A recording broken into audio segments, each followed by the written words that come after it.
Welcome back to another edition of the Blue White Illustrated Penn State Football and Recruiting Podcast. He's Ryan Snyder, back from a well-deserved vacation. I'm Greg Pickel, and we have a lot of news to get to. The alliance is about to be formed with the Big Ten, the Pac-12, and the ACC, so we'll talk about that as we record here on Tuesday, August 24. The Nittany Lions are soon getting ready to take the field. We'll have camp updates. We'll do some recruiting news. Ryan, we have a lot to get to, as always, and it's just amazing to think that the first game of the year, after all the waiting, all the talking about it, all of the analysis and evaluations and media days and things like that, we're close. You can smell it on the horizon, the start of the Penn State football season. I mean, if I learned anything this summer, it's that time flies. Man, I feel like we were going to the Under Armour camp in April, just, the other day. So that was a fast summer, a fun summer. Penn State fans are excited, and they should be after everything that happened on the recruiting trail and, then the potential going into this season. So it's going to be here in, what are we, 10 days away? I don't even know, maybe a little less than that or a little more than that. But it's going to be a fun season, no doubt.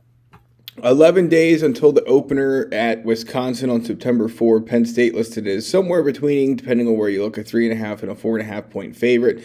Obviously, got a lot of time to get to that, but let's start with this news that the alliance is going to be formed, announced officially at some point today. In fact, it probably already will be by the time you listen to this. Really good news to share with our listeners. We are now on Apple Podcasts, so when you go to download today's show and any future shows, you'll be able to find us there now, so check it out, Blue White Illustrated on Apple Podcasts. We know a lot of you have patiently waited for that opportunity, and we appreciate your patience and are happy to say that the episodes can now be found there. So as for the Alliance, Pac-12, Big Ten, ACC is going to announce something related to this today. It appears that non-conference scheduling is going to be a big part of it. Obviously, it comes in reaction to the news of the SEC welcoming Oklahoma and Texas into its ranks.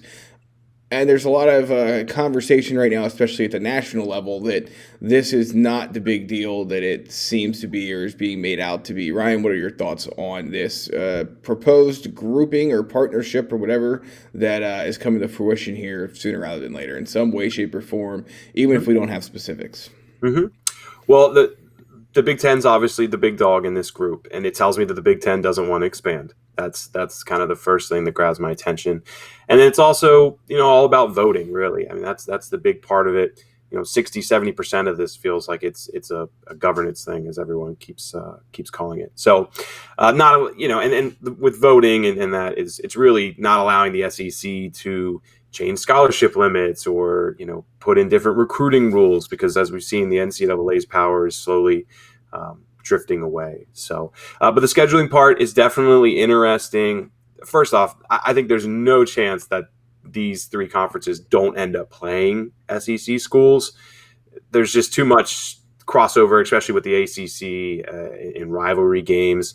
And a lot of these schools, they want to play Alabama and Georgia. I know Ohio State, for example, they have, I believe, home and home set with Alabama and Georgia for the next coming decade. So no way do I see that coming. Really, what this is who was it? Andy Staples, I think, wrote a really good story earlier this week about how, getting over that 4 million viewers and how important that is in regards to television money. So to me, this is these three conferences trying to find ways to put their big brands together and build those kind of matchups that will get that kind of viewership. So whether it's, we have Oregon, Ohio State this year, but, maybe putting Ohio State with a USC down the road, a Penn State against Washington or Clemson, putting those big brands together in marquee games. I think that's the big takeaway here. You'll still probably see some smaller schools, play against each other in between those three conferences. But that's what stands out to me, at least for the scheduling part, is trying to figure out a way to get these big time brands to play against each other.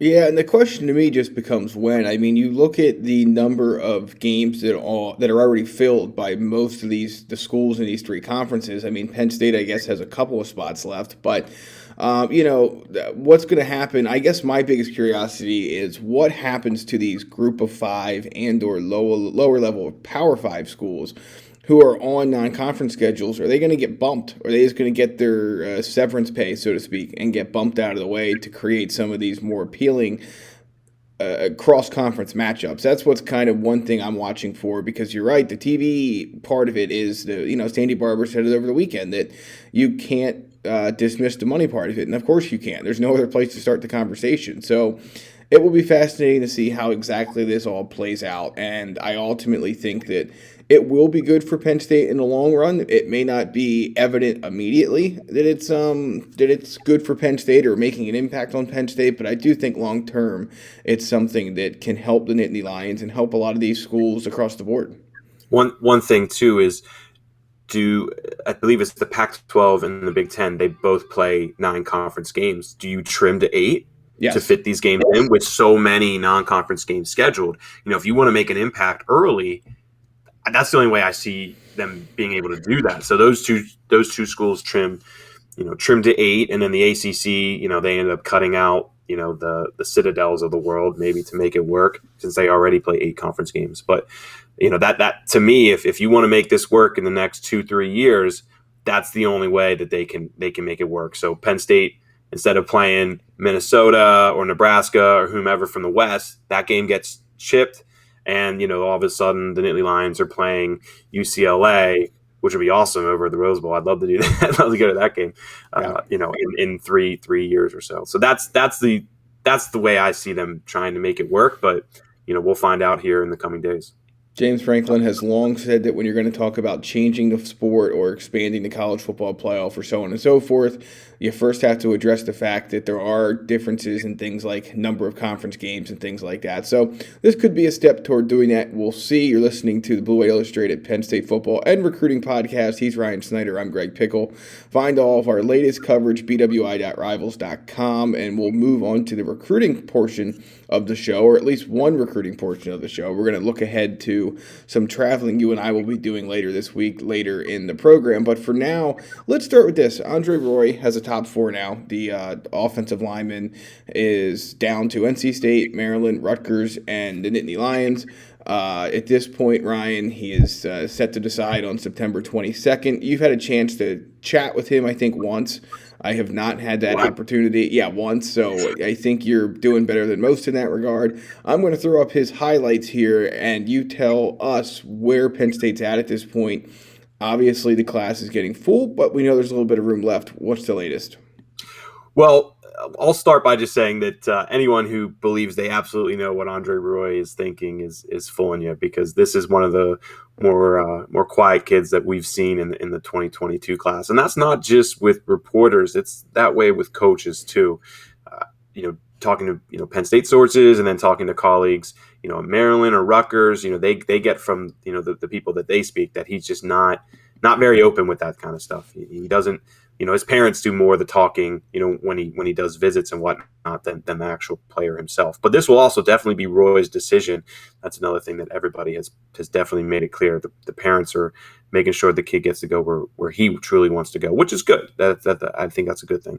But long story short, I mean, he's had a top 4 for a while now. This was not a surprise. He went and visited all 4 of these schools in a 2-day span at the end of that July recruiting period. So, we've known that these are the top 4 for a while. And my impression, at least after the Lash Bash, was very much that Penn State and Maryland are the 2 schools that, have a little bit of an edge. Although I'm still hesitant to rule out Rutgers. I feel like they've done a good job recruiting, and there are some good relationships there. So I don't want to totally overlook that relationship. But I do feel Penn State and Maryland are the 2 schools there. And, we know he's going to make a decision next month. But again, I can't sit here and pretend right now that I feel Penn State's a favorite or I feel Maryland's a favorite. This one's going to go down to the wire, and I think even in the days and weeks leading up to it, this is going to be a player where we truly don't know where he's leaning. So, yeah, Penn State at this point has a couple of offensive linemen committed. Rutgers is an interesting spot. It has a handful of offensive linemen already on board. I think it's 6 as of this recording.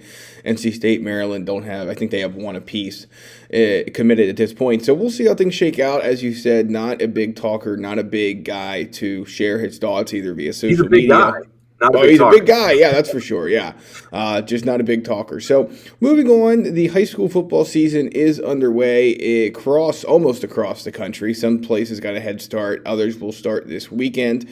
Ryan, we're going to flash some clips up here of these guys. Drew Allar was in action this past weekend. Kadan Saunders was in action. Kaytron Allen also. Of course, I forgot to get Kaytron Allen clips, so we'll work on that for next time. But There's not too why many don't out there. why don't we start with him? A really good performance to open the season for IMG Academy. Yeah, 227 yards rushing and 3 touchdowns against an absolutely stacked American Heritage squad. And look, IMG, of course, is stacked too. I think even the casual recruiting fan knows that they are a super powerhouse that takes from recruits all over the country. But to run for those kind of stats against an American Heritage squad that has 8 nationally ranked players in their defense. I mean, think about that for a second. This is a very loaded squad. So those stats are great. I mean, he did that against players like Marvin Jones Jr., who's a top prospect. James Williams, I believe, is a 5-star committed to Miami. Richard Thomas, top player committed to Indiana, I believe. Jacoby Spells committed to West Virginia. He put up some incredible stats against some awesome players. So, and again, he's running behind an IMG offensive line that has some great players too. But that's a great way to start the season. Looks strong, in the limited clips that we saw on Twitter, running strong, and that's always been his strength, really, just kind of between the tackles and being a bull. So good to see. I'm hoping to see IMG Academy against St. Francis in November. That'll be my first opportunity to really get to see Kaytron up close. Let's stay in the Sunshine State, rather. I know you've always been high on Cam Miller, the Penn State commit, who was a part of that tremendous July recruiting run. He has some new film out now as well. What were your thoughts on getting to see that? This is a guy who he doesn't do a whole lot of interviews either. I mean, he's not a guy who is a big talker. I think he does plenty of work behind the scenes in terms of being a peer recruiter, but he's not a big talker publicly. And so maybe we haven't, and between that and the fact that he played a lot of quarterback last year, you really didn't always get a true sense of what he was about. So I'm going to hit the highlights. You hit us with what your thoughts were, both after watching him and just getting a feel for what things look like at his new school. Yeah, well, he did a little bit of everything for Trinity Christian. And this was his first game at Trinity Christian. He recently transferred from Fernandina Beach, which is a little bit north of Jacksonville. Now he's pretty much right in Jacksonville with Trinity Christian. And as you'll see with these highlights, he's taken punts back, playing a little bit of quarterback. You'll see he plays wide receiver, and then of course cornerback too. And we didn't get to watch much of him at corner. The clips are limited, and this is a preseason game. We don't have stats or anything like that. But I know just from talking to Penn State sources that they were really happy to see his complete film, which we don't have access to, obviously. But I know the coaches were really happy with everything they saw in some limited time in a preseason game. But this is a great two-way player who has shown a lot in different varieties, and Penn State thinks he projects really well at the next level as a cornerback. So it's great to see that he's at a Trinity Christian now who's going to play against some elite talent. I wrote a little thing today. I think we'll touch on a little bit later on just some players who I think can move up in the ratings. And Cam Miller makes absolute sense. And his transfer is part of that. Part of the case I made is he's going to play 5 top 50 schools in Florida this year, including that American Heritage squad, which I just mentioned a little bit ago. So he's going to get the opportunity to play some elite talent this year. And the fact that he's doing a little bit of everything for Trinity Christian, I think that really bodes well for his opportunity to impress scouts. And, I know Penn State's already very impressed. Yeah, it tells you – absolutely. Yeah, it tells you that this is a guy who they feel like they have to have on the field at any time, at any position, and I don't think you can overstate the importance of that or the fact that it speaks to his athleticism and his speed and his awareness and football IQ and so on and so forth. So really good first showing for him. Let's move up to Ohio, where Drew Allar and Kadan Saunders both were in action. Obviously, Pennsylvania will get going here this coming weekend, but for now we have some action, some shots of Drew Allar and Kadan Saunders. Let's start with Drew, who is a player that obviously Penn State's very high on, is excited to get him to campus one day. Mike Yursich, as we've talked about at length, was very eager to try and get him as a part of this class. They have him, and his senior season is here prior to his arrival in State College. 13 for 28, 160 yards passing, 2 touchdowns. I think when Penn State fans look at the stats there, they'll want to see a little bit of a higher completion percentage. But look, it's week 1. I don't want to overthink that or anything. he was also playing against a good Warren Harding squad, which is one of the better teams he will face this year. I mean, Drew does get a little inaccurate at times, especially needs to improve his feet at times, especially in competition. But look, the main thing that grabs my attention in this game was that he led 2 excellent drives to put this game away. He led a 60-yard 8-play drive in the third quarter, and then a 7-play, 48-yard drive at the very end of the third quarter to get his team the win and put away, like I said, a solid Warren Harding squad. So that's the 2 things that stand out to me. It was pretty much a shaky first half from what he was saying and some quotes that we saw, but then his team rallied and really performed well in the second half. So it's a good first win for Medina. Is it Medina? I got to ask. I got to double check on that. But look, Drew's going to have a great season. He has a couple big games coming up. I know Mentor is one that I'm looking into maybe attending, that I'm really looking forward to seeing how he grows and progresses. Yeah, I don't think there's any doubt about it. The one thing that just jumps out to me on this film is that there were times when, because he was playing a good team, he was forced to get out and move a little bit and do things out of the pocket, and that's probably, I would assume, where some of the inaccuracy has come from. So that's something he'll work on, but you know what? He's coming to a place where Mike Yurcich was not unaware of those facts when he decided to make him a priority for Penn State, and because of that, I think fans have to realize that even if the numbers maybe don't always look the way fans want them to, things will be quite okay once he continues his season, gets further along, and has the chance to continue showing the improvement everybody wants to see from him prior to getting to Penn State. All right, last one for now, Kadan Saunders. Man, he's just such a fun player to watch, Ryan. Yeah, but this wasn't the game for that. So he was doubled and triple teamed the entire game. You'll see some limited highlights here, but he was doubled and triple teamed all game long. His team ran for 300 plus yards. These are some older clips here, Greg. These are a scrimmage from a week before. So they got the win over a good Olentangy squad. And like I said, team ran for 300 yards. But when I reached out to just about everybody, all they told me was that he was double teamed and triple teamed the entire time, and that tells me that his stats were pretty limited in this game. But look, we know Kadan is one of the top players in the whole country now. He's top 100, I believe number 78, I believe is what he moved up to, top 10 wide receiver. And he deserved it, man. His summer was one of the most impressive I've seen, not just this year, but in recent years of any kind of skilled player. So Kadan is going to be electric. We know he's going to take Westerville South pretty deep into the playoffs, and he's another guy I got to try and figure out a way to get into my schedule. I'm hoping maybe wait for playoff games for them, just because just with the way their conference and division lines up, they'll get some really juicy matchups come November. Yeah, there's no question about it. I'm glad you made the notice or the mention of the scrimmage highlights because 2 weeks ago, yeah. If you watch the end of that clip where he's run blocking, that's what his pretty much entire game film from this past week is going to look like. Because as you said, they ran some more, and they didn't need Kadan Saunders to be a part of the offense because, number one, the opposing team wasn't going to let him. But because they did that, it allowed for the rest of the offense to thrive, which is, hey, if you're not going to get the stats, you might as well watch your teammates get them as they go up and down the field. So good first week for them. We'll have a little bit more on where commits are at as the season unfolds. Like we said, some states are already going. Some states will get going. You'll have all the updates you need. bwi.rivals.com for the latest Penn State football recruiting news, team news, basketball, wrestling.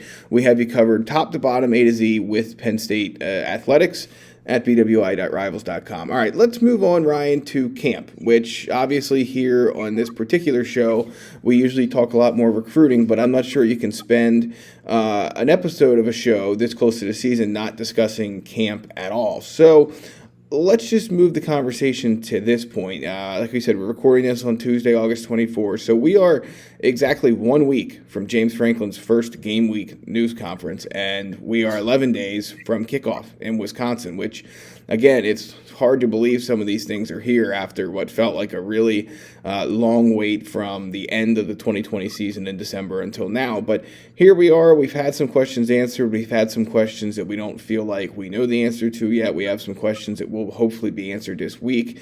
Just give me your general thought at this point about where things stand, because to me, I think Penn State fans have every reason to feel optimistic, but also a little bit queasy about some of these things we just won't possibly know the answer to until Saturday at noon on September 4th in Madison, Wisconsin. Yeah. Well, look, everybody's talking about safety, defensive line rotations, who's that third wide receiver who's going to emerge. And that's all a key area to focus on for fans. And I think that's, where the media will probably focus on here over the next 11 days to try and get answers. Although James isn't going to give many answers, I'll tell you that. But for me, I've been pounding the linebacker drum for a year now. I thought that was their biggest issue last year, even bigger than Clifford's up and down play at times, just because that you could always usually rely on that defense to somewhat keep you in games, especially against some of those mediocre teams or mid-range teams, I'd say, in the Big Ten. And as you saw against Iowa, as you saw against Maryland, and even Nebraska, to some degree, I thought the linebacker play was maybe one of the biggest reasons they lost some of those games. So to me, it's really Curtis Jacobs is the absolute X factor this year. We know Brandon Smith, he showed steady improvement throughout the year. There's a lot of potential there, and Brandon still has to improve in a lot of ways too. I don't want to pretend that he's a finished product. I think Ellis Brooks was more consistent than a lot of fans give him credit for last year. So to me, it's really the progress Curtis Jacobs is making, and can he hold his own throughout the first half of the season and just steadily keep gaining confidence, which is what you want to see out of a first-year starter. Because if he can hold his own, play well in the pass, I expect him to play pretty well against the run. But his pass coverage is, we got a little bit of it last year, but not a ton of that to watch. If he can hold his own in a lot of ways, I think it'll just make a tremendous difference for this defense. So that's the focus point for me. They're just learning more, obviously, throughout the next 10 days, but really the first couple weeks of the season, that's what I'll be watching all the time. Yep, there's no question about it. And I think probably the most interesting thing that I'm going to be watching for is, and you can't see it during camp, so we're just going to have to take our time here and wait, but what is the environment like once something goes wrong in Wisconsin, on the sideline, in the huddle, things like that? That's kind of my big question at this point, because if you're looking back at last season, that's probably the one thing that I think Penn State fans may have been frustrated by most, is just the fact that it never felt like once the snowball came rolling downhill, they could slow it down. So we're at the point now where I had seen in believing time with Sean Clifford, with Mike Yurcich, with the guys you just mentioned, with the safety beside Jaquan Brisker, with Tariq Castro-Fields hopefully being healthy. I mean, it's time for all those boxes to just be checked. And I know they have one more week of camp before they roll fully into game week, but it's going to come a point here, and maybe it's still a couple of days away, but the talk is going to be the talk, and the walk is going to be the walk. And can Penn State walk the walk this year?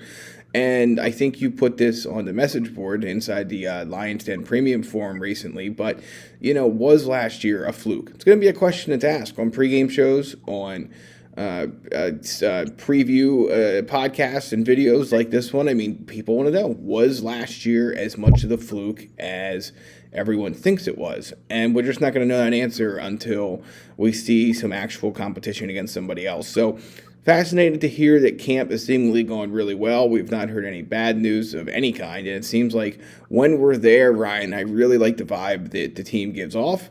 But again, we won't know if that actually matters until we see some legitimate game reps at Camp Randall here in about a week and a half's time. Yep. Just one other thing I'm really curious. I hit on a tiny bit. It's just that third receiver. We know what Jahan and Parker Washington are going to be able to do. And, we're starting to hear some really positive talk about Harrison Wallace, who he's kind of similar to those two. And that's why I'm curious if, Cam Sullivan-Brown or Keandre Lambert-Smith can kind of emerge and be a little more of a bigger presence for them, because I think that would really, really help their potential here in especially those first couple games, which are going to be so important. So, you kind of talked, we were on the board talking about whether, this last season was a fluke or not. And to me, there was definitely quite a few things that impacted. We've had players come out and just kind of flat out admit that the locker room chemistry wasn't as good as it needed to be. But, there's also a lot of, when you go back and watch that there's, just talent overall, and whether this team is as stacked as, we thought they were going into last year. That's what we're really going to learn these first three games is just whether this was more of a talent issue or everything off the field, whether that was the biggest issue. To me, I think it's going to be a little bit of both, which is why I've been kind of leaning towards an 8-4 season, but we'll see what happens. Well, the 2021 Penn State Football Preview Magazine from Blue White Illustrated is now on newsstands, where you can get more thoughts just like that from Ryan and the rest of the team at Blue White Illustrated about the season, recruiting news, and more. There's also a new magazine out now on newsstands. It has Sean Clifford on the cover, wrestling updates from the Olympic, where David Taylor was a gold medalist, and so much more. So if you're interested in either of those, you can check your local newsstands. You can visit us at colemanpub.com/BWI-preview or give a call 814-234-1177 Monday through Friday and get those copies now, because kickoff is almost here. There's no question about that. All right, let's get to the final segment of the show.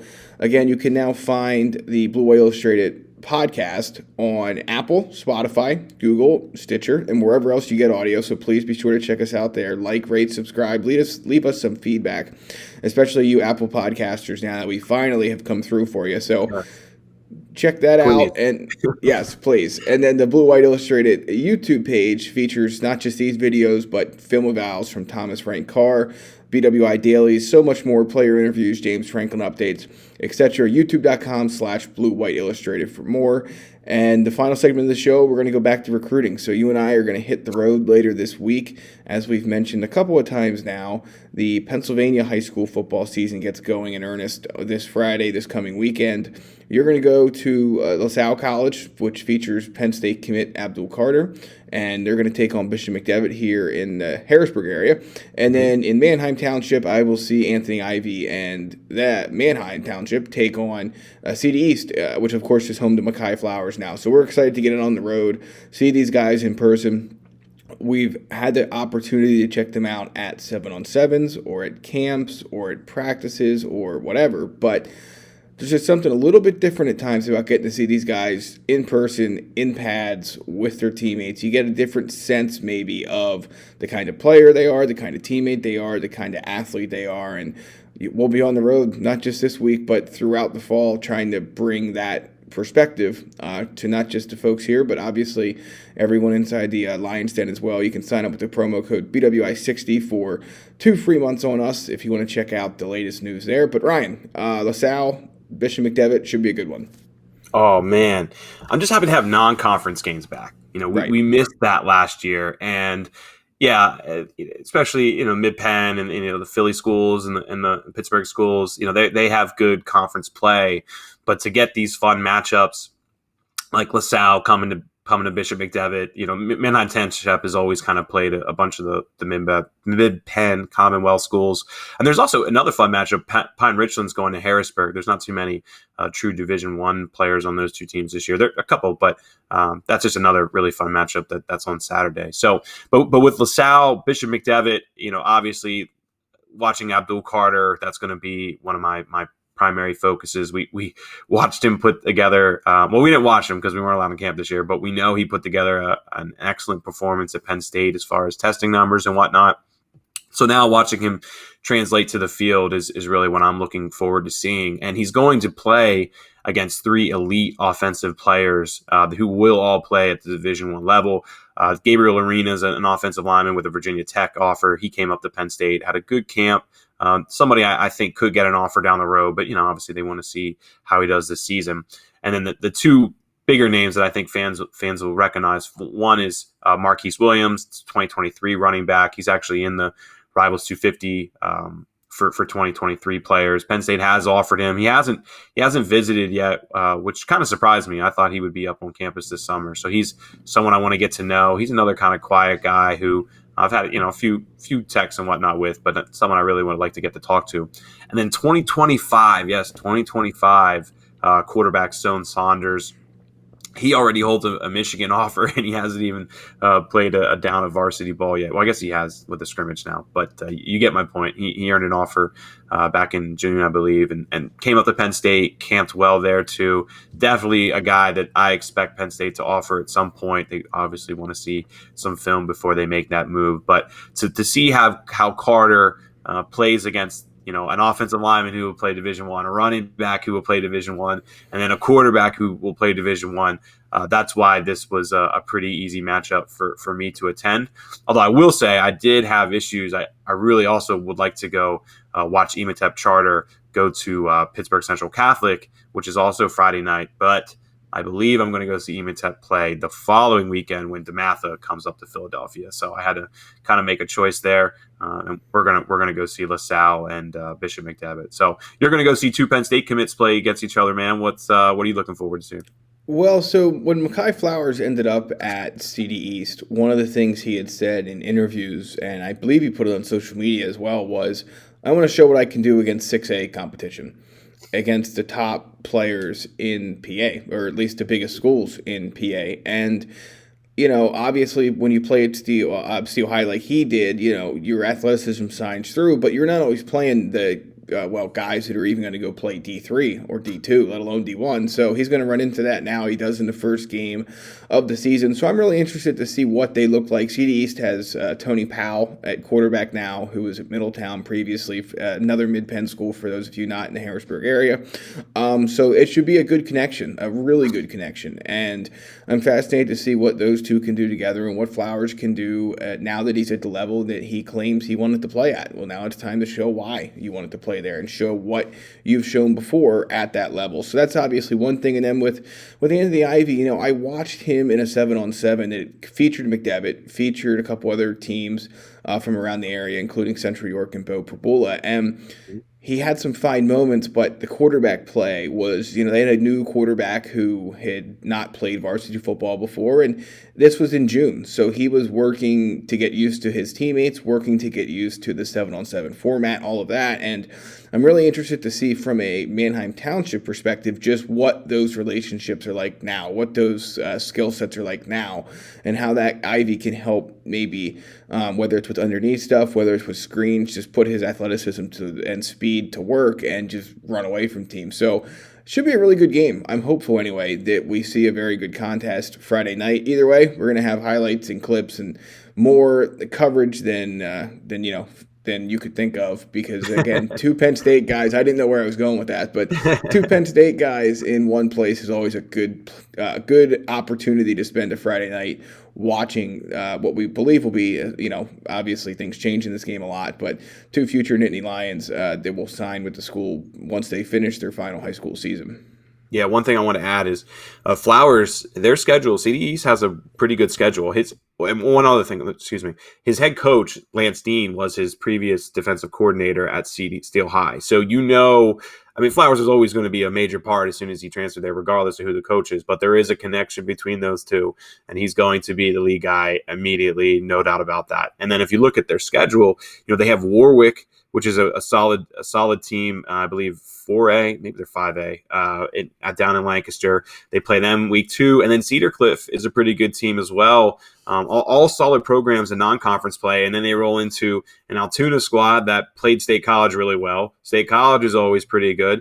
Harrisburg, Central Dauphin, and Common Valley's on that schedule too, and they had an up and down season last year. But the point is that Flowers is really going to get the opportunity to play some talent and size, deep kind of squads that he just wasn't able to get that opportunity at Steel High playing 1A ball. So I'm really looking forward to that. I expect that between you and I, we'll see Flowers play a couple times this year.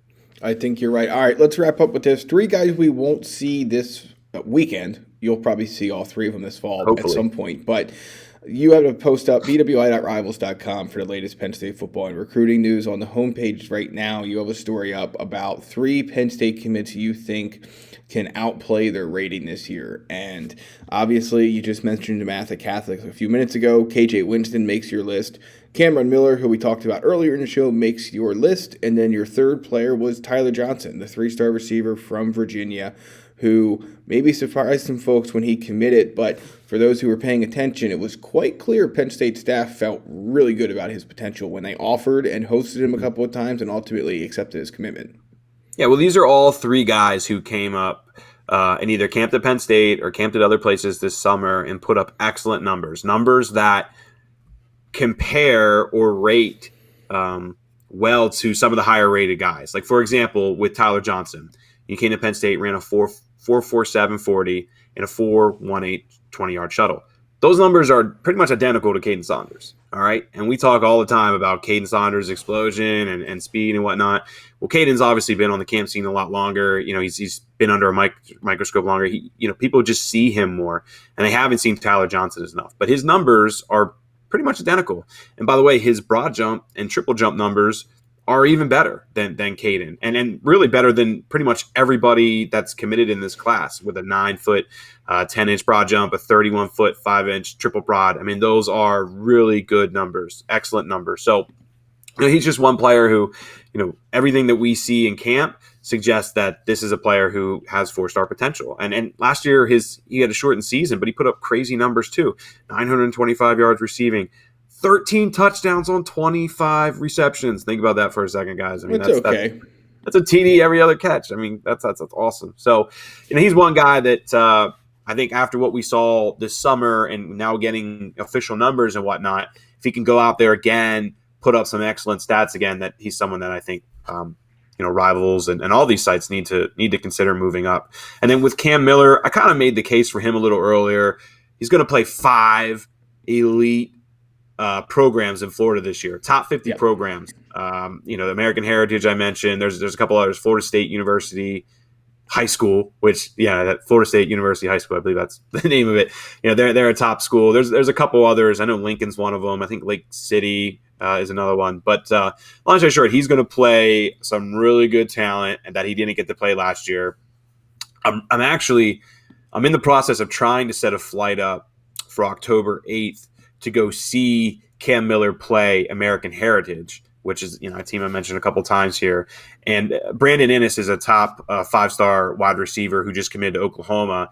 And then Santana Fleming is another, I think, top 100 wide receiver who hasn't committed yet, but he's got offers from everybody, including Penn State. So I'm really trying to go down and see that matchup because watching him square up against those guys will help us really understand what kind of a cornerback he can be. But, he's another guy who tested well either this year or last year. He had a 4.59 40-yard dash, and that's actually improved. That number was from, I believe, I think it was 16 months ago, basically. And everybody I've talked to with Penn State thinks, that number is probably high 4.4s now. 10-foot, 6-inch broad jump, very good number he put up at the Miami Under Armour camp this past March, and 4.22 second shuttle. I mean, a lot of good numbers here that I can go on and on about. So Cam Miller is just another guy that I think is kind of being slept on a bit, and we can go into KJ Winston too. 3 real games last year is all he played, and he actually showed improvement in a few ways in those games. And then this summer he did really well at the Under Armour camp. He ran a 4.82 40 at that camp, which is not, that's slower than I think a lot of fans would expect to see. But I've talked about this a few times. I was at that camp. Guys were running into a headwind the entire day. I mean, it was like 20, 30 mile an hour gust at times. It was really whipping out there. And a lot of guys put up slow numbers. I mean, I think when we went through that list, about 70% of the players that we expected to see, put up some really good numbers, we're all slower than what we've seen in the past. So I don't hold that 4.82 against him. I think he can run probably closer to a 4.6 range, which is fine for a guy that's still has time to improve before he gets here. 10-foot, 4-inch broad jump, again, another awesome number that Penn State's happy to see. 4.45 shuttle, great number, very happy to see, and a 32.63 reach, which is among the best of Penn State's skill position players. So I just see 3 guys here who put up great numbers this summer, and then in the case of KJ and Cam Miller, they're going to play some really good talent. I mean, KJ plays at DeMatha. He's going to go against teams like Gonzaga, Episcopal, Roman Catholic, Good Counsel. I mean, all of those players have receivers or tight ends who are going to play at the highest level in college football. So that I made the case for those 3. I think you can also throw in Kean Wiley there. I didn't have the testing numbers for him, so that's why I didn't include him in the story. But I think his film was among the best that we watched, and he's at EMATEP. He's going to play great schools. So if I can get some verified numbers on him, and then also what we see on film this year, he's another guy that I think is kind of being slept on a little bit. So and if Penn State wants to have a top 10 class, they could use 1 or 2 of these guys moving up. Right now, I kind of project them to be 7, 8, somewhere in that range. And if a couple other schools are really going to run, they'll be right there on that edge. So get one or two of these guys to move up, I think will go a long way for Penn State to be top 10 this year. The countdown, the kickoff is on. Penn State, Wisconsin, September 4 in Madison. We'll be there. We'll be everywhere Penn State goes, whether it's recruiting, team news, you know where to find it. bwi.rivals.com. Don't forget to subscribe. Hit that bell so you get notified each time there is a new video. And obviously, be sure to follow us on social media. Hit those subscribe buttons wherever you get your podcast. He's Ryan Snyder. I'm Greg Pickel, and this has been another edition of the Blue White Illustrated Football and Recruiting Podcast. We'll see you next time.